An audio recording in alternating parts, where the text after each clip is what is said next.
Amado Timóteo, capítulo 3. Ame sua família. Ted Tripp. Amado Timóteo, muito obrigado por sua ligação na semana passada.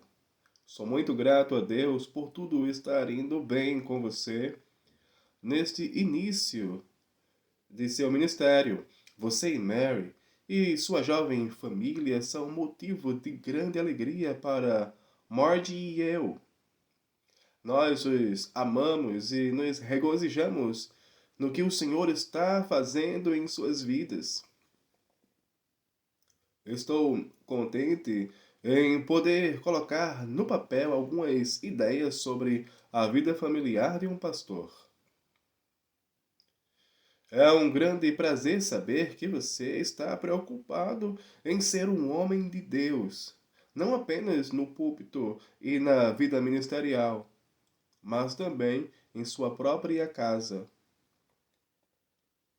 Como você sabe, uma das qualificações para o ministério do Evangelho é ter uma vida familiar exemplar, sendo alguém que governe bem a própria casa, criando os filhos sob disciplina, com todo o respeito, pois se alguém não sabe governar a própria casa, como cuidará da Igreja de Deus?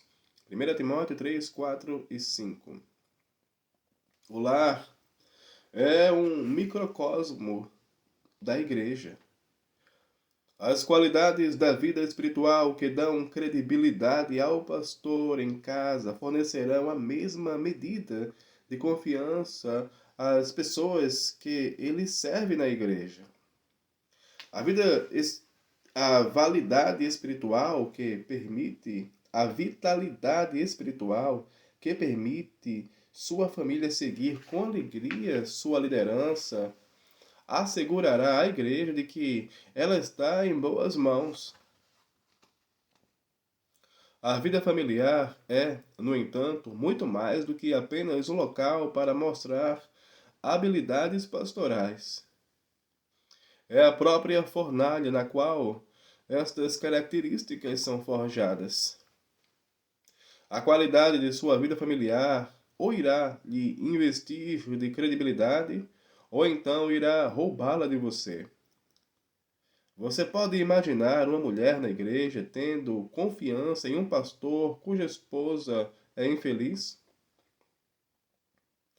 As pessoas veriam um homem como um seguro guia espiritual se seus filhos fossem rebeldes e incontroláveis ou tímidos e oprimidos?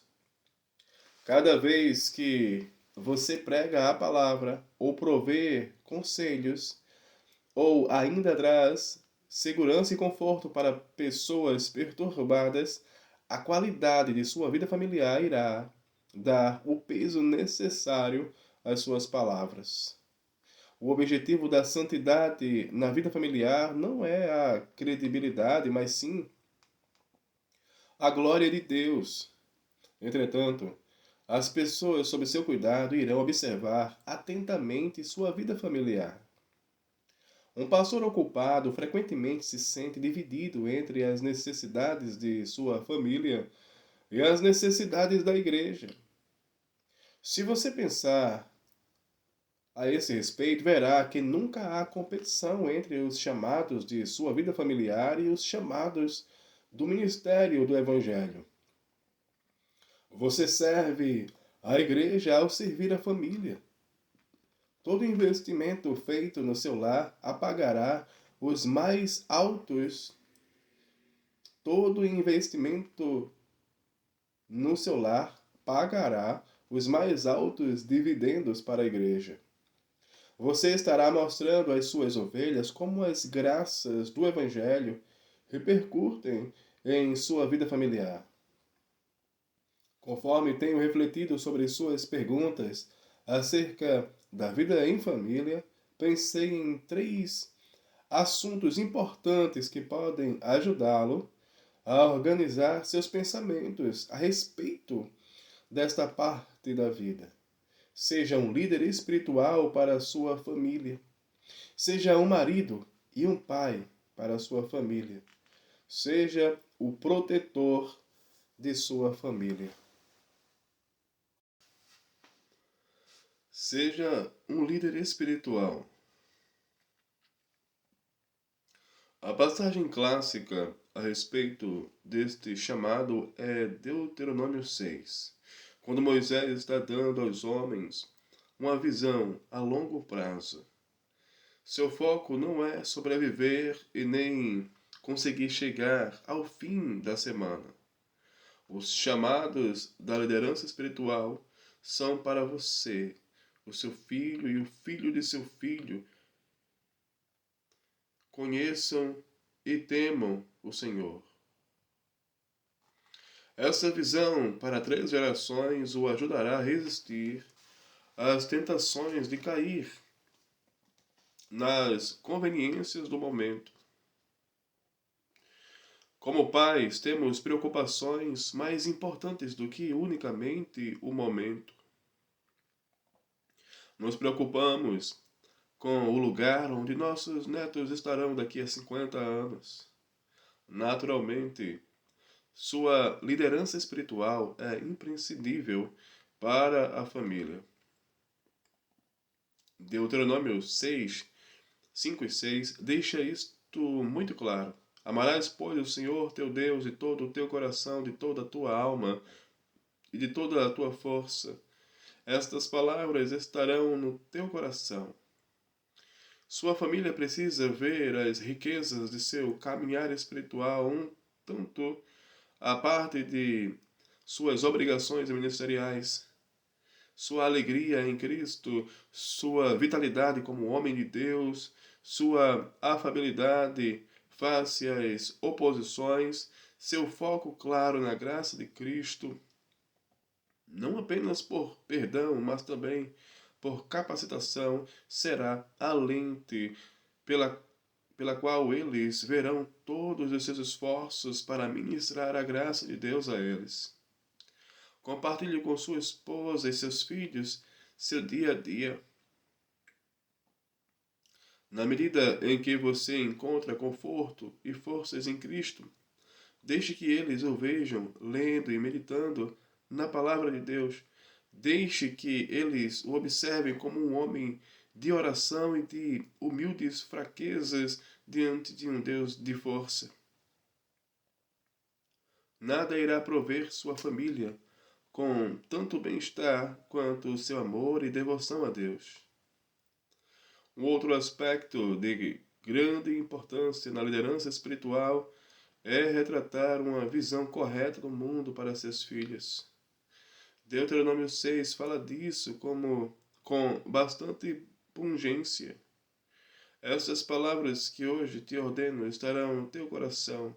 Tu as inculcarás a teus filhos, e delas falarás assentado em tua casa, e andando pelo caminho, e ao deitar-te e ao levantar-te. Deuteronômio 6, 6 e 7.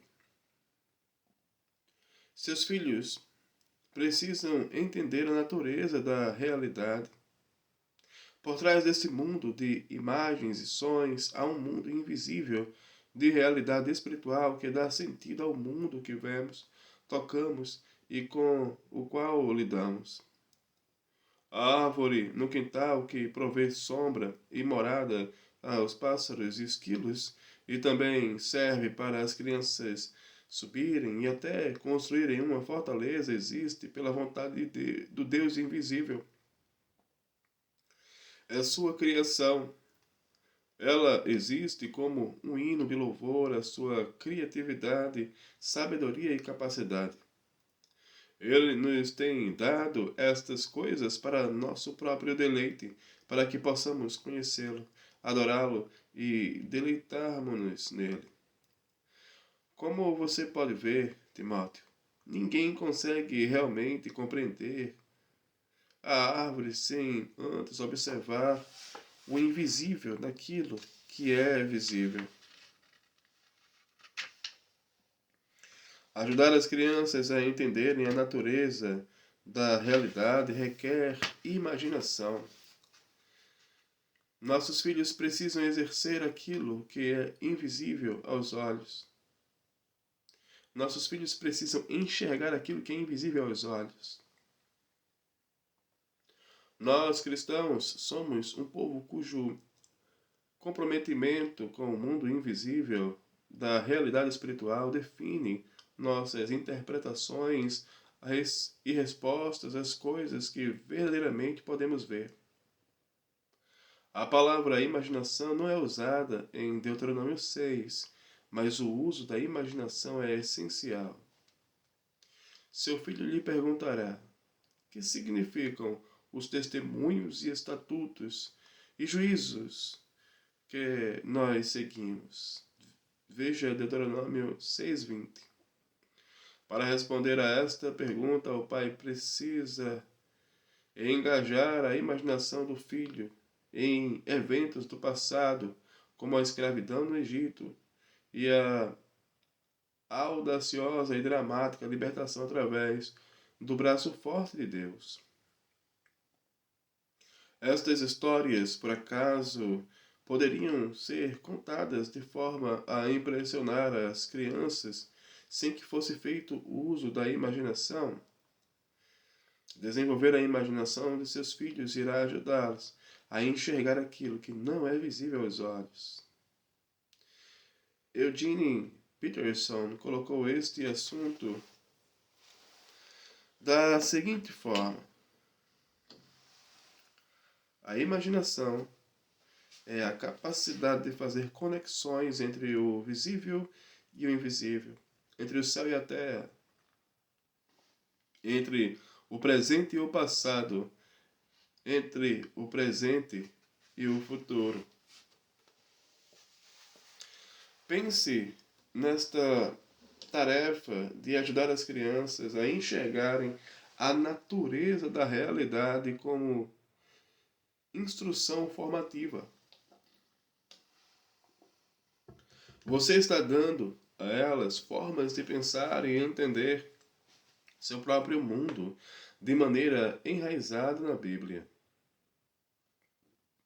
Nossos filhos não vivem a parte dos eventos e circunstâncias da vida, mas vivem a parte quanto à forma como interpretam e respondem a isto. A chave para a interpretação é a pessoa e a existência do verdadeiro Deus que vivo está. Passe algum tempo lendo a palavra com eles todos os dias. Ajude-os a enxergar as glórias e maravilhas de Deus.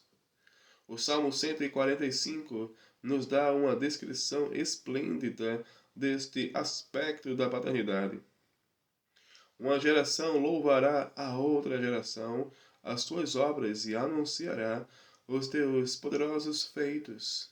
Divulgarão a memória de tua muita bondade e com júbilo celebrarão a tua justiça.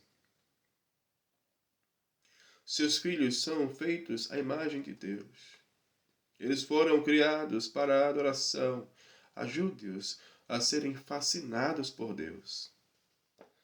Naturalmente, você precisa ajustar o momento dos cultos domésticos de acordo com as limitações físicas e intelectuais de seus filhos.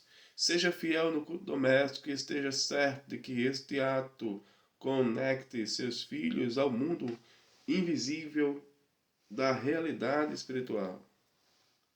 Aquilo que é invisível e eterno nos capacita a interpretar corretamente o que vemos.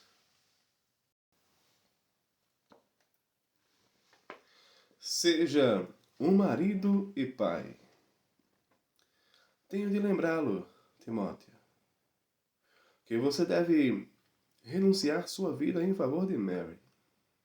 Em Efésios 5:25, Deus o chama para amar Mary com o mesmo amor de auto-sacrifício que levou Jesus a entregar sua vida livremente pela igreja. Ao se tornar sua esposa, muitos desafios foram colocados diante da vida de Mary. Ela está na berlinda. Há muitas expectativas sobre ela. As pessoas olham para ela, esperando que ela entenda intuitivamente todas as suas esperanças, medos e aspirações. Ela tem de estar sempre pronta a dar um sábio conselho ou apenas um ombro amigo. Outras mulheres pensam que ela é um compêndio de dicas sobre uma vida de sucesso. Outras olham para ela a fim de receberem uma aprovação para as próprias vidas.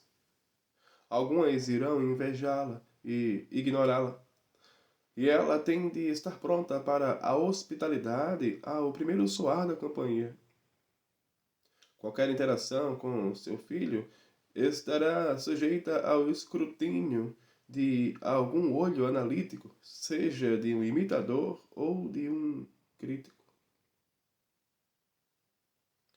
Ela aceitou passar por todas estas pressões quando se tornou a esposa de um pastor. Mary precisa de um marido. Ela precisa de um homem que seja casado com ela e não com a igreja. Ela foi criada para florescer sob os cuidados de seu marido. Pedro, o apóstolo inspirado, diz que você deve cuidar dela, viver a vida comum do lar com discernimento. Pedro diz que enquanto você cuida de sua esposa como a parte mais frágil, sua vida de oração prosperará. Leia a Bíblia e ore com ela todos os dias. Tome algum tempo do seu dia para pastoreá-la.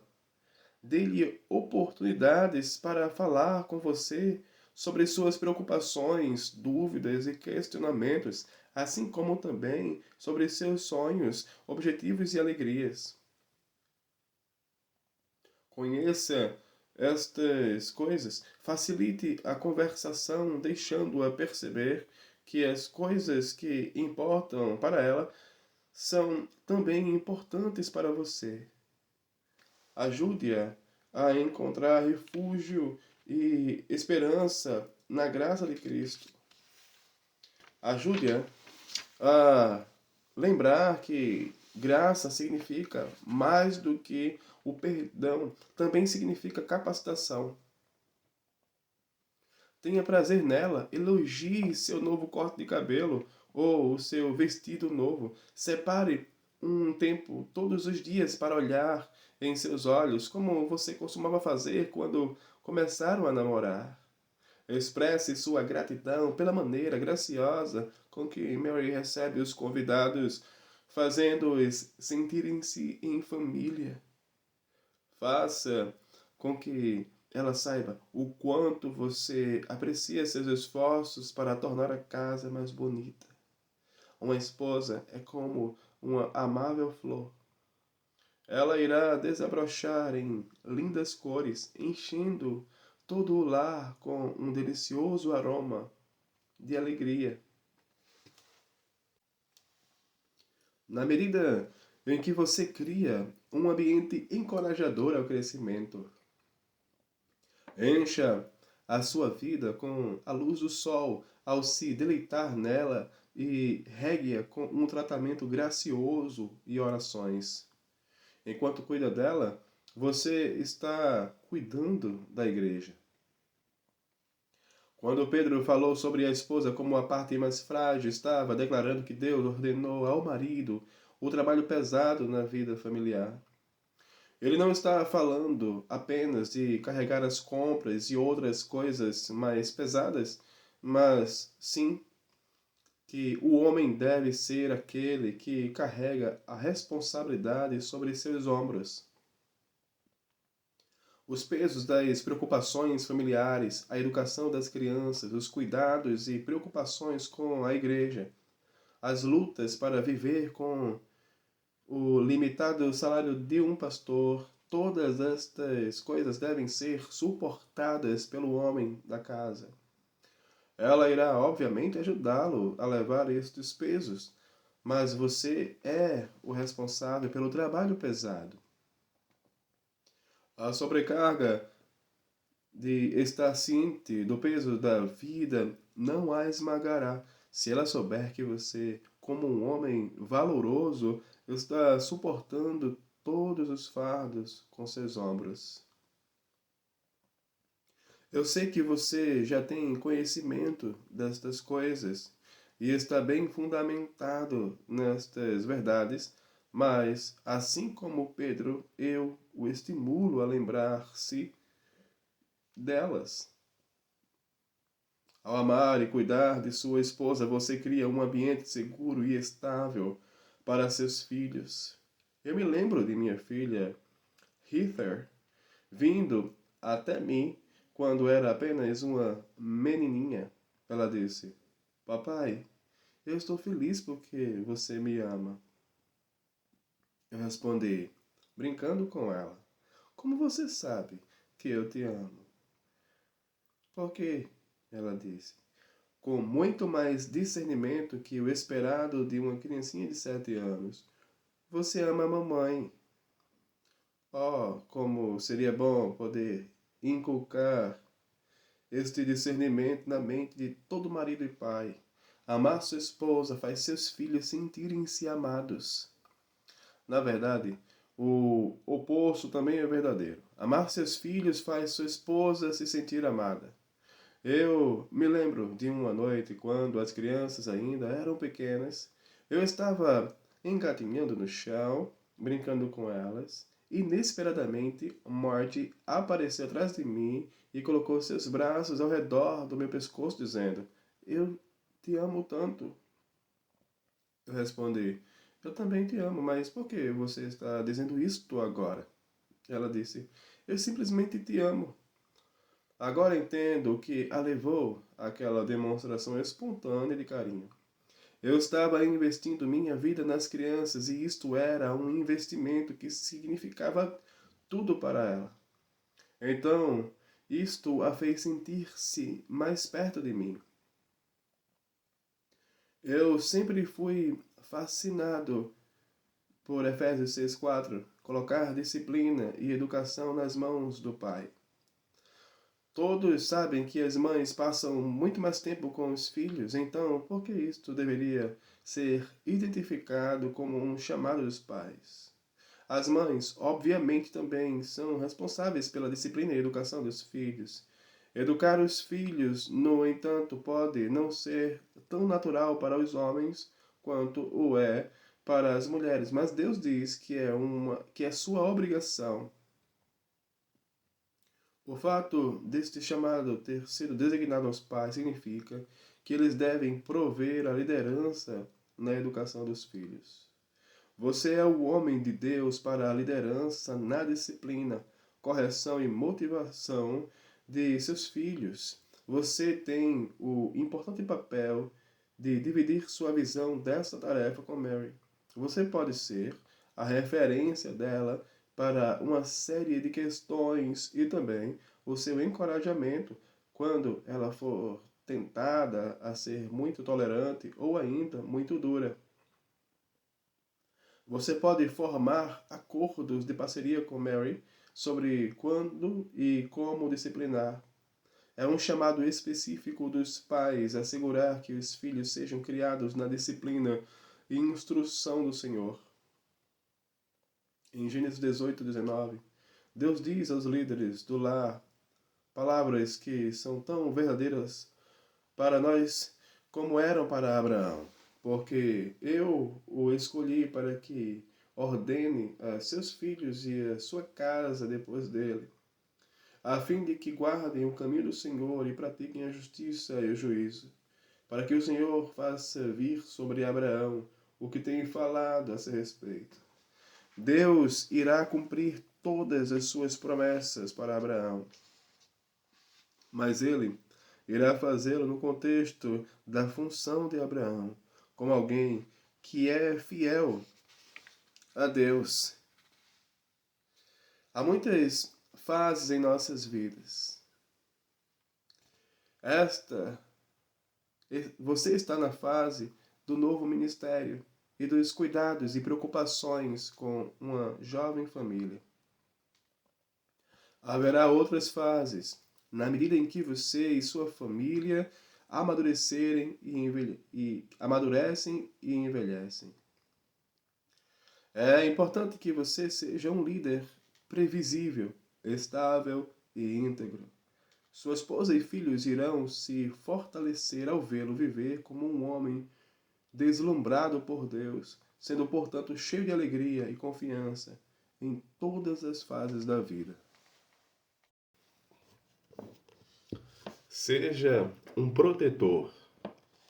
O corpo humano é uma maravilha da sabedoria e criatividade de Deus.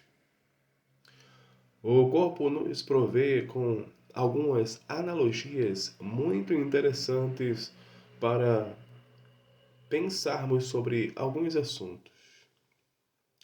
A membrana de uma célula humana, por exemplo, ao mesmo tempo em que está aberta àquilo que lhe é desejável, também está fechada para tudo que não é. Você precisa criar membranas como esta ao redor de sua família.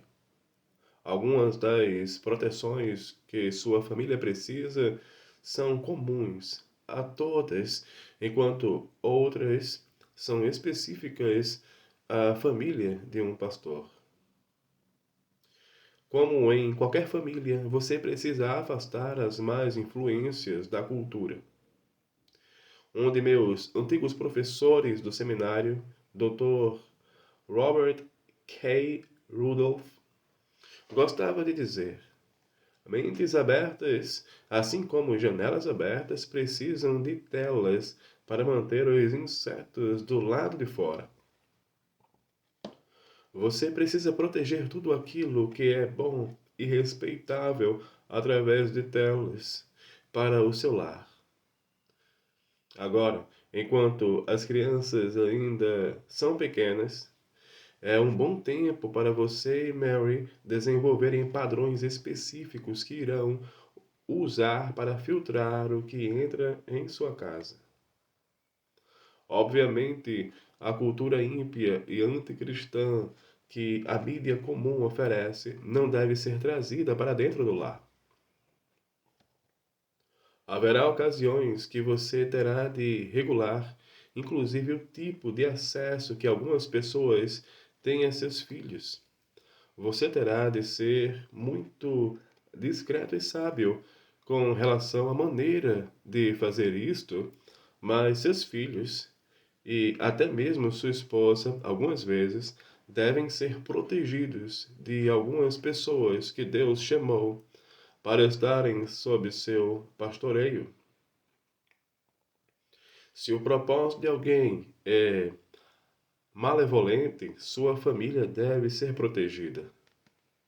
Felizmente, não haverá muitas ocasiões em que tal proteção será necessária.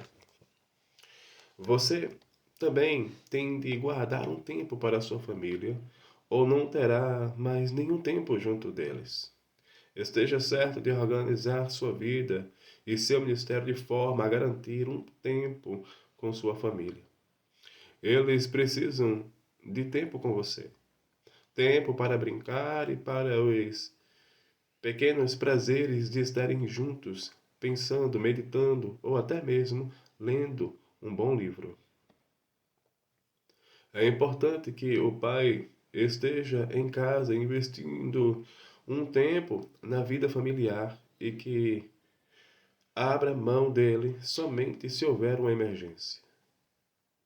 Que você esteja em casa com o único propósito de desfrutar de sua família sem nada mais em sua agenda. Algumas destas proteções podem ser feitas apenas gerenciando bem a sua rotina e agendando horários quando não estará ocupado com a congregação que você serve.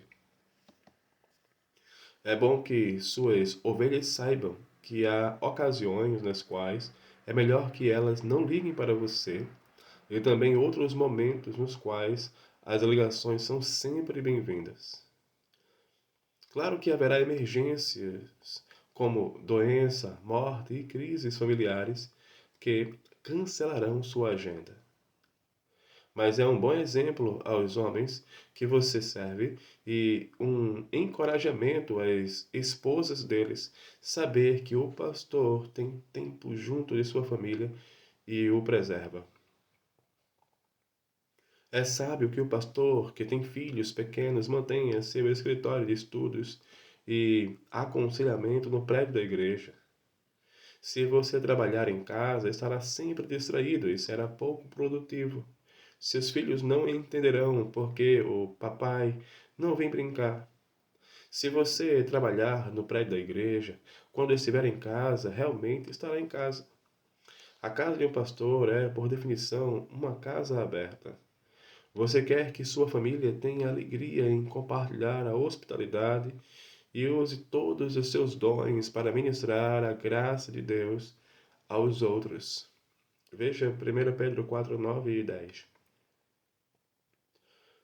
E exatamente por esta razão, é importante que você proteja sua família de se perder enquanto ministra aos outros. Há uma preocupação óbvia aqui. Sua casa deve ser aberta a fim de que os outros possam se revigorar com a beleza e alegrias de uma vida piedosa no lar. Ao mesmo tempo, sua família precisa ter a ordem de uma rotina normal e previsível. Se você conseguir manter um equilíbrio apropriado aqui, descobrirá que a casa de um pastor pode ser um lugar maravilhoso para o ministério do Evangelho. Numa cultura em que a vida familiar vem desmoronando, as pessoas estarão sedentas por ver uma família na qual há alegria e amor por Deus e pelos outros. Você pode encorajar seus filhos a terem um amor sincero por usar sua casa e vida familiar como algo útil para ministrar aos outros. Algumas das melhores lembranças de nossos filhos são de ocasiões quando tínhamos convidados ao redor da mesa e as pessoas desfrutavam não apenas uma boa refeição, mas também de uma conversa espiritual amistosa. Proteja sua família, guardando seu coração de querer agradar os homens. A tentação será colocar as expectativas das pessoas de sua congregação antes de sua esposa e filhos. Richard Baxter escreveu um maravilhoso capítulo sobre os medos dos homens em Christian Directory, Diretório Cristão.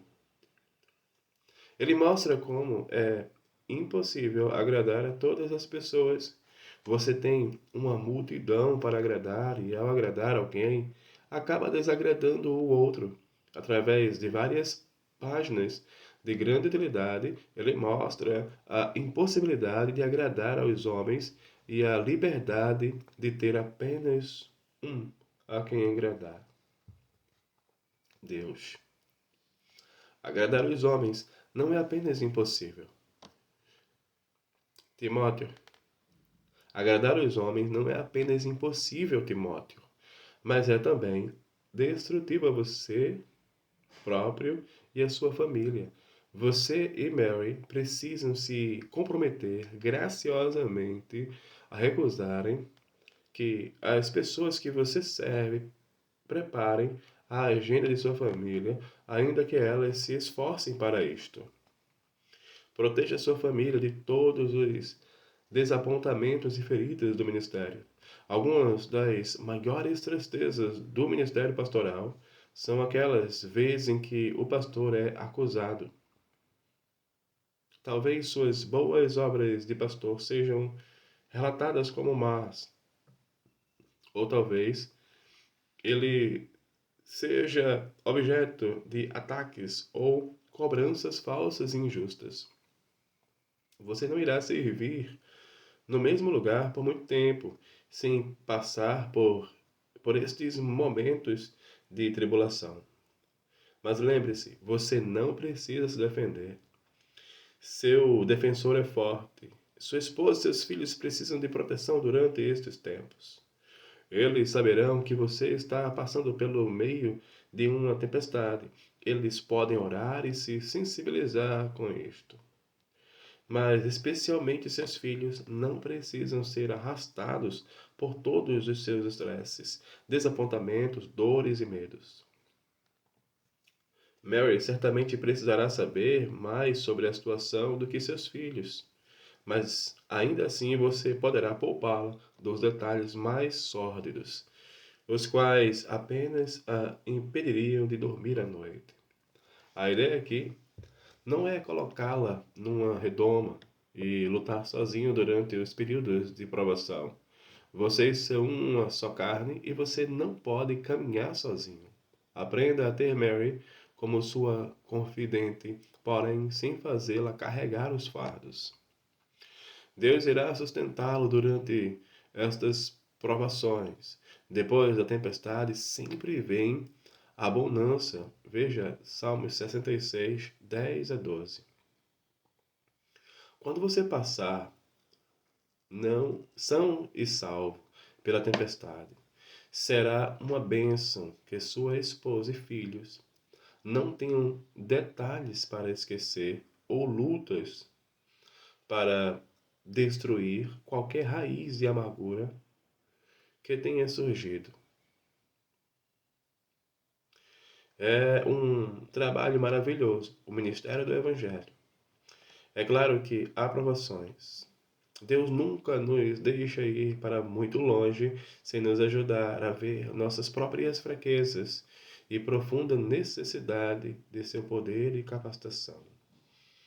E assim, como Pedro diz em 1 Pedro 1, 6 a 9, mesmo quando nossa fé está sendo testada por todo tipo de provação, nós também podemos ter uma alegria que é inefável e gloriosa. Eu tive esta experiência ainda ontem. Conforme colocava meus fardos diante do Senhor, fui tomado por um incrível senso de estar sendo cuidado por Ele e pela bondade e retidão ao conhecê-lo e servi-lo. A alegria inefável e gloriosa é nossa, mesmo em meio a provações. Que Deus poderoso nós servimos. Oramos frequentemente para que Deus continue abençoando a você e toda a sua família. Seguindo na graça, Pastor Ted Tripp.